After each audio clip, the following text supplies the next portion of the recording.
ஆச்சி மிளகாய் தூள் வழங்கும் மணிச் செய்திகள். இணைந்து வழங்குபவர்கள் அரசன் சோ.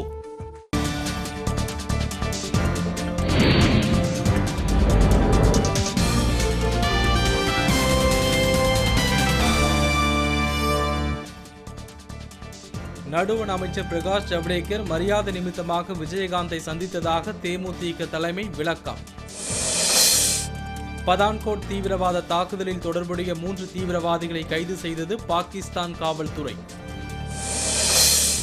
2022ஆம் ஆண்டுக்குள் விவசாயிகளின் வருமானம் இரட்டிப்பாக வேண்டும் என பிரதமர் நரேந்திர மோடி விருப்பம். பொதுத் தேர்வில் பங்கேற்க உள்ள 10 மற்றும் 12ஆம் வகுப்பு மாணவர்களுக்காக வேலூரில் சிறப்பு யாகம். வெள்ளத்தால் பாதிக்கப்பட்டவர்களுக்கு தமிழக அரசு வழங்கிய நிதி நடுவண் அரசின் பணம் என பிரகாஷ் ஜவடேகர் பேச்சு. உத்தரப்பிரதேசத்தில் பணம் எடுக்கும் நடுவத்தின் எந்திரத்தை உடைத்து 5 லட்சம் ரூபாயை சுருட்டிச் சென்றனர் கொள்ளையர்கள். ஹரியானாவில் நடைபெற்ற ஜாட் இன மக்களின் போராட்டத்தின் போது 17,000 மரங்கள் வெட்டி சாய்க்கப்பட்டதாக தகவல்.